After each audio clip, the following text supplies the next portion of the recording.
All right, thank you very much. It was that was really both eye-opening, exciting, amazing discussion, presentation. So I think you've actually opened up quite a few questions. Okay. Too many questions for us to be able to answer in the next several minutes. But maybe one of the things I'd like to talk about is what you described in your talk, which is AI is becoming a very powerful tool. Yeah.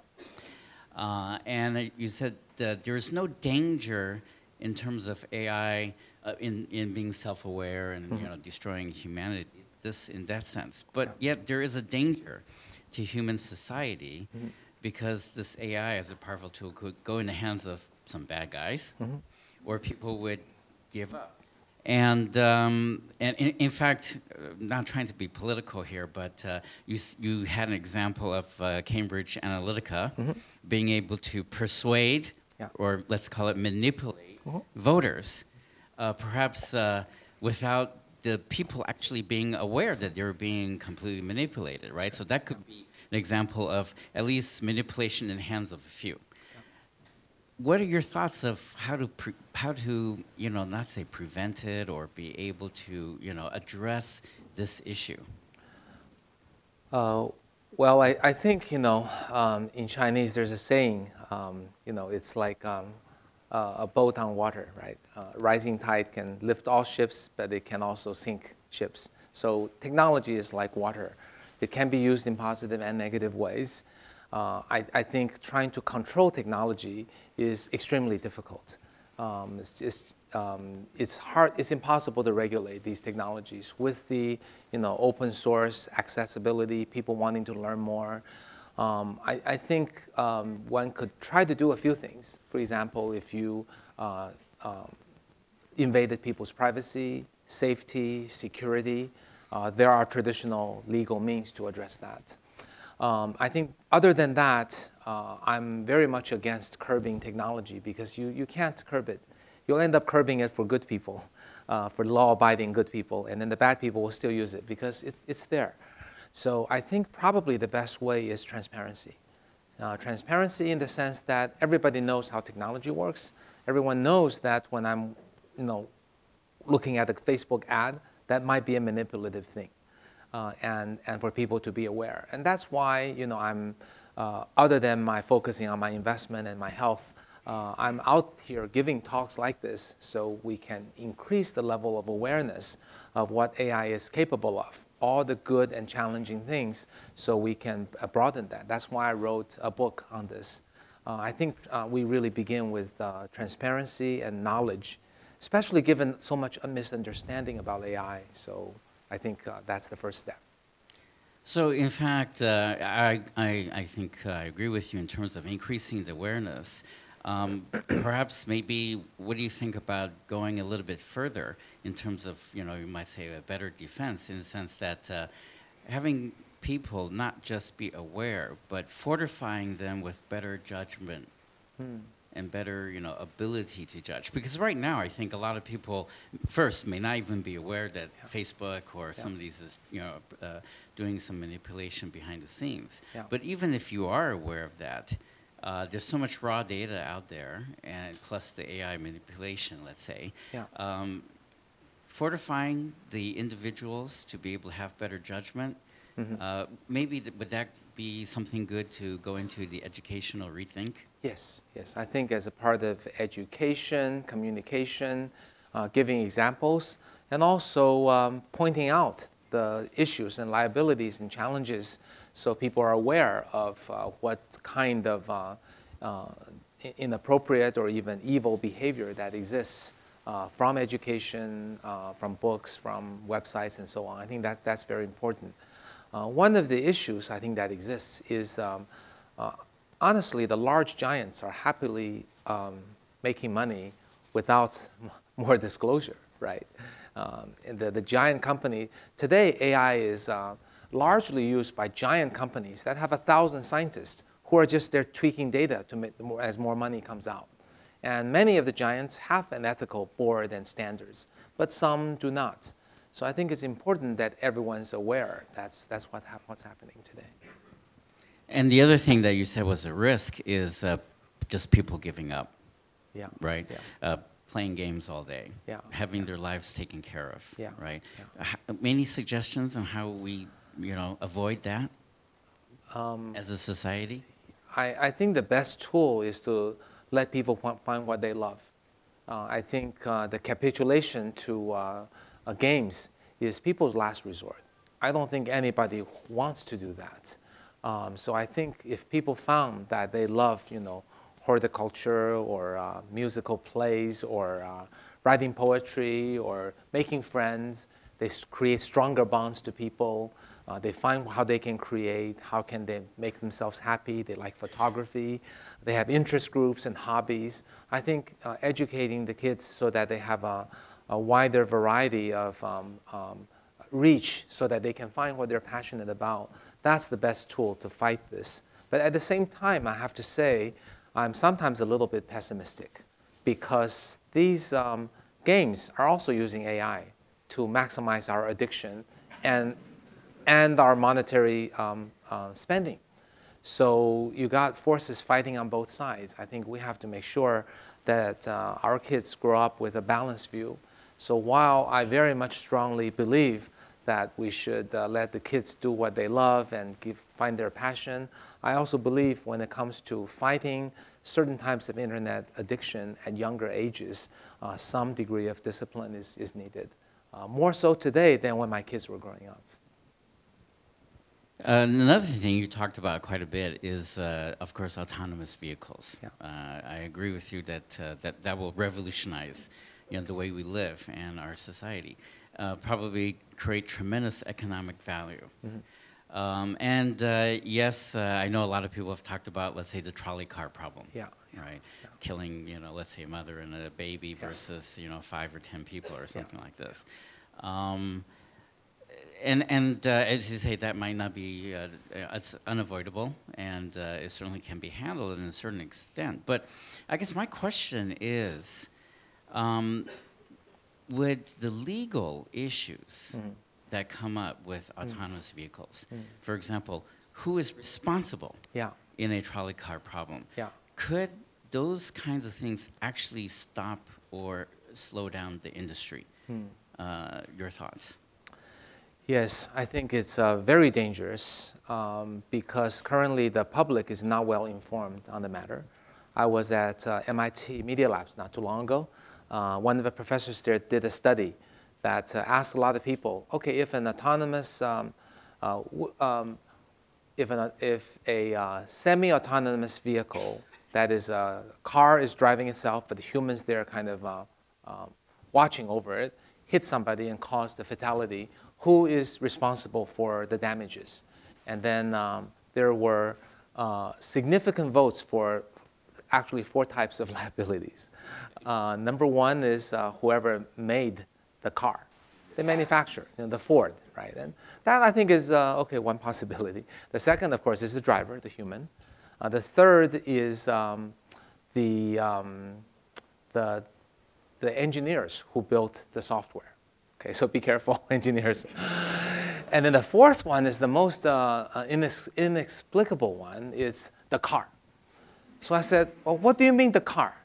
And then the professor said, well, that means like when, the dog bites and hurts a child, we put the dog to sleep. So I said, okay, you want to put an autonomous vehicle to sleep? He says, well, some people do. So I'm very concerned about the public awareness, and this should not be something that's for a public vote. So I think one is we got to educate the public about the realities of the situation. My personal view is that you think about these so-called ethical choices. But what about you when you're driving? What would you do facing a mother and a child and 3 men? Which would you hit? I mean, one, is this a real problem? Do you ever really face it? And 2, do we as humans even have a microsecond to make a decision? I think we're just trying to, find ways to, I don't even think we humans can control the matter. So I think whatever gets programmed into the vehicle is going to handle it better than people. Now, will it kill some people accidentally and innocently and unfortunately? Of course. But as long as it's less than the human drivers incur, I would encourage people to not give this too hard a time, because in 5 or 10 years, it will be 10 times better. Yeah. Well, I agree with you in terms of the technology Yeah. aspect in this, but I guess my thinking here is in trying to dive a little deeper. Today's world, it is very simple. It is the driver's fault, Yeah. which means that at the end of the day, you have to pay. The driver has to pay. So if you do something, it could be $1 million of damages, and then of course you have the insurance company backing you. Yeah.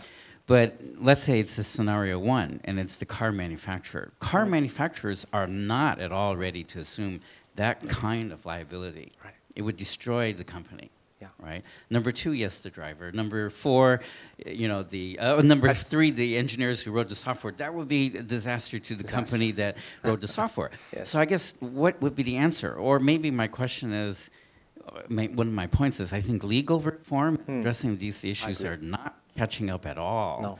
Right. And in fact, that may hinder the economic or the actual business development of this industry. Yes, I guess. totally agree.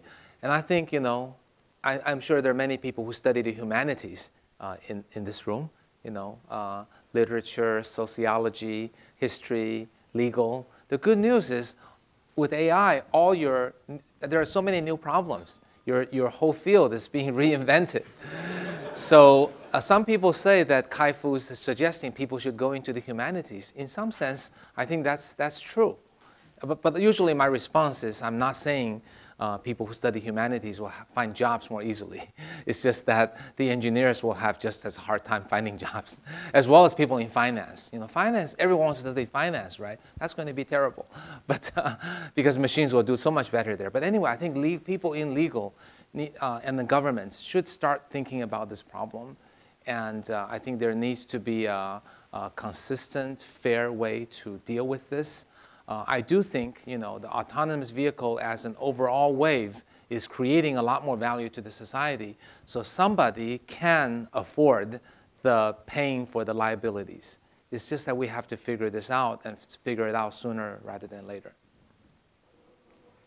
The other thing I think you mentioned is the replacement of many, many workers. Radiologists on one hand, certainly clerical. And I've actually sometimes now started to tell people that some professors' research will be replaced because it is also something that can be easily optimized by AI. Yes. So you touched upon, of course, the jobs that will be created, right, in the creative industries. Yeah. You even touched upon universal basic income. Yeah. What will happen to the people who may lose their job but not have the ability to get into a creative arena? So again, not to talk too much about age discriminatory, but let's say you're in your 50s. And it's not economically viable for a company or for society to retrain you, then what happens? Yeah, so this is where I think the social aspect needs to kick in. The Oxford study tells us that creative and social are the two things AI cannot do. And what is social? Social means jobs that are in the spectrum of a great tour guide, a great concierge in a hotel. That's the type of social job. Psychiatrist, social worker, those are types of existing jobs. Then there are new social jobs that will get created over time. And then there are many examples, marriage counseling, even household services in mainland China, basically housekeepers' job is getting verticalized into many, many different areas, right? There are people who come to your home to help you rearrange your closet and make it beautiful. There are people who come in to help the new mother with, 坐月子, the month. But that's just one aspect. There are nutrition experts who come to help you with the nutrition of the new baby. And there are actually the so-called milk maximizers, who come to your home to ensure there's enough mother's milk for the kids. So these are elements, new jobs that become available. And I think need to collectively create more of these jobs. So whether it's someone who wants the retraining or repurposing or just spend time meaningfully, there are jobs available for these types of positions, not just the breakthrough technology entrepreneurship. But also, I think for the last category, it's quite important to think about is volunteerism, right? People who volunteers. Actually, I spend a fair amount of time in Taiwan. There are a lot of volunteers in Taiwan. I think in Hong Kong also, but even more in Taiwan. There are people in the Buddhist temples, people who are at hospitals, orphanages, elderly homes, basically volunteering their time to care for other people and showing their love and empathy. And I think that definitely brings a certain degree of self-actualization and that you're doing something meaningful for the world and you're sending positive signals to the world. You're sending love. You're helping other people. And on the universal basic income, I would say, is there some way we can maybe for people who can get educated to go into the service, social service work, can we use part of that to pay for their re-education? And for those who really find their peace and love in the voluntary job and have a way to subsidize people to do that. So my thought to universal basic income is a little different from the Silicon Valley proponents who just said, let's just give everybody $1,500. They'll find what to do. I think we need a little bit of guidance and nudging and training and education. And also, I think, acceptance of think of it as early retirement, right? People who take early retirement, for them to be volunteers is a meaningful contribution to the society. And can we somehow use that money that we think we have to give as UBI, maybe spend some of it on this type of voluntary activities? Because if you think about, for US, $10,000 per person per year is $3 trillion. And I think we hardly need to give $3 trillion to every American, right? Many people don't need it. They've got savings, they've got jobs. I think if you just, and then for those you provided, I think we should do what's humanitarian and eradicate poverty. So make sure everyone has shelter and food. And that surely will not cost $3 trillion. It might be $300 billion. You've got the rest, $2.7 trillion, to spend on all these other wonderful programs, retraining, social jobs, helping kids find creativity, helping people find jobs to volunteer for early retirement. I think it should be a diversified program rather than extrapolating the Silicon Valley entrepreneurialism. I think the Silicon Valley entrepreneurs love UBI because it's simple. They believe everyone's an entrepreneur, so we give everyone $10,000, everything will be solved. That may be true with the entrepreneurs they deal with day-to-day basis, but I think for someone, like you said, in their 50s who got replaced at a factory, I don't think it's likely they will just, without guidance, find what to do next. Yeah, thank you. I do want to leave a little bit of time for questions and answers from the audience. There's quite a few. Maybe the gentleman in the back. Yes, right there, yeah. Do you see China leap for technology in this AI? Thank you. Question. Yes, I do. I think China is currently #2 in the world in AI. It's far behind US in terms of most advanced AI. But I think China has a few things going for it. A very well-oiled venture capital system ready to bet on AI. China has entrepreneurs who are working incredibly hard and able to find traditional society where traditional technologies are easier to beat than American non-AI technologies. Imagine building a China credit card fraud detection system to sell it in China. It's much easier than the US with AI, because with the US without AI was already quite good, and China is not. So, and also China has a huge, China's engineering education, as we all know, is very good. Mathematics, engineering, computer science, and all these people want to just jump into AI. So huge supply of young talent. And also, finally, China's world's largest market. It's much larger. It's also a homogeneous market in the sense that, once you got WeChat Pay connecting everybody up, that makes online-offline integration so much easier. So China's market creates more data in a way that is more homogeneous and can create more value. So for the same company in the US, their user base is by definition at most 1/5 of China. And with more data, it actually can generate better algorithms. When I was in school, one of the popular sayings we had in AI in even the old days was that there is no data like more data. So when you give me the choice of having a brilliant AI scientist with 1 million pieces of data and a very good AI scientist with 1 billion pieces of data and ask me which company will I invest in, it will always be the latter. So these are reasons that give me optimism that China can hold on to its number 2 and maybe have a chance to challenge for number 1. Great. The young man in the middle there. Yes, white shirt. Thank you, Frank. This is Michael. I have a question about the autonomous driving area. So compared to US and Silicon Valley and China, you said probably 10 years away, right? Some of startup in China, they are just focused on ADAS. But some US startup focus on reinforcement learning and other algorithm. So what do you think about it? So how do you think about the startup company to be realistic to do the L3 level? Okay. L3 level. L3 level in China? Yes. Or anywhere? Not to go to further L4, L5. It's far away from us. Oh, okay. So how do you think about this company? Yeah, great. Thank you very much. Okay. I think the first part, maybe you misunderstood the point I made. I think autonomous driving is about 10 years away from us. I think China is about 2 years behind US, to be more specific. I didn't make that clear. I think China is about 2 years behind. And will China catch up? I think it's possible. We actually funded 3 autonomous vehicle companies in China.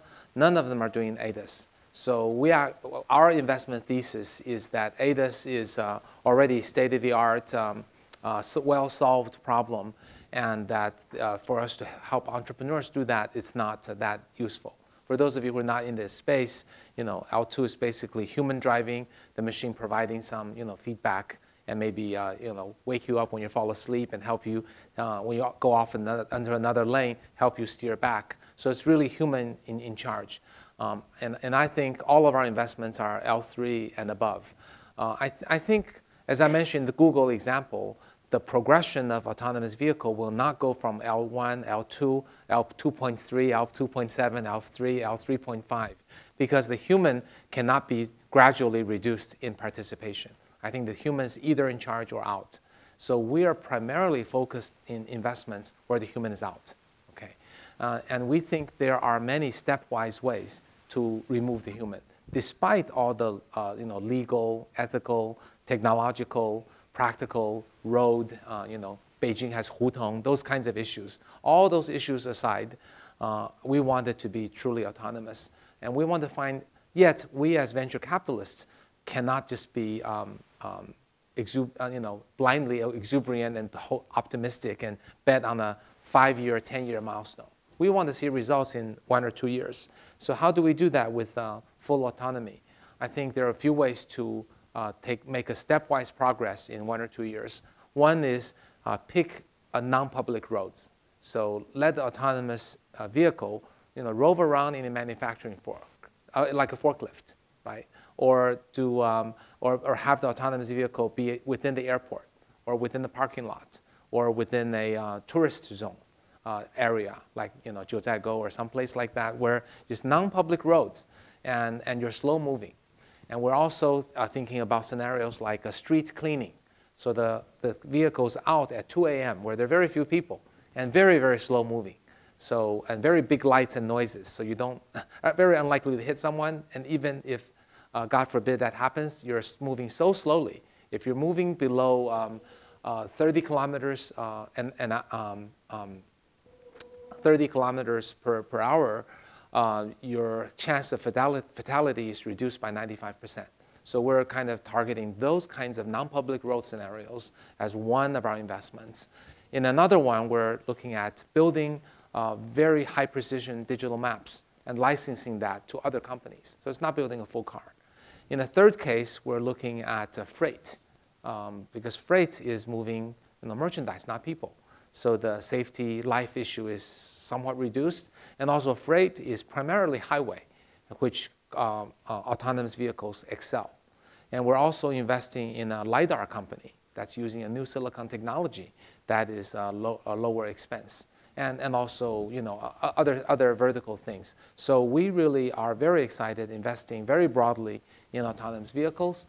And we think, L3 plus will happen not by going gradually from L2 to L3, but rather by picking scenarios in which full autonomy is possible. Hi, I'm Happy from Faculty of Engineering. I have a short question about, because I'm in confusion. Before you mentioned in the cross-domain specialists don't need to worry about their maybe career. But I think I heard a new concept about transfer learning from the AI professor from HKUST. They will say from transfer learning, you can cross-domain, and you can just learn from a little, don't need too much data. So I just a little confused about that. So can you give me some idea? Thank you. Okay, I missed the first part. You're studying engineering? Or? Yeah, I study in e-commerce. E-commerce, okay. Yeah. All right. Thank you. That's probably Professor Yang Qiang from HKUST. I borrowed his slide too, so we're very much in sync. Yes, I think, so cross-domain is an ambiguous word. So let me first define what's meant by cross-domain. You train something on let's say you train on a lot of data on customer service for JD.com. And you use that network to transfer it to customer service for Taobao. Okay, that's cross-domain. That is fairly mature. But it's not really cross-domain because they're both e-commerce. Okay? But if you take that customer service-based network and now you try to transfer it into tourism in Canada, well, that's way off, and there's no real way to do that. That's the second way to cross-domain. That, I think, is not there. And then the third definition of cross-domain is actually more like multi-domain. It's like, I can talk to you right now, and I can just add, I don't like hamburgers from McDonald's. And you would understand me. It's like I'm going out of nowhere, but you understand what I mean. Or if you ask me, are you available to give a talk on Friday? And I say, well, I have an exam on Monday. That's common sense. You would think, okay, if you're a student, and that means your exams have to be studied, and therefore I invite you for Friday, and you say you have an exam on Monday, that means you probably have to study Friday night. So that kind of inference and common sense reasoning, or actually you can think of it as cross-domainness, is absolutely out of reach. So I think transfer learning is I think Professor Yang is probably rightfully optimistic that progress will be made, from one customer to another as cross-domain, and then from one related domain to another as cross-domain, and eventually from one domain to another. That's going to be, his multi-year research roadmap. And I wish him well, and I think he's AAAI fellow. I have great respect for him. That will happen, but I don't think it's going to immediately take away our jobs. And then in terms of common sense and multi-domain, I think we're absolutely nowhere. That's not just the transfer learning. That's about the way human brain works, that we can instantly switch back and forth and change context. And that, I think, is going to take, I don't think that will be solved in my lifetime. So probably safe with your job. Okay, let's thank you very much for a great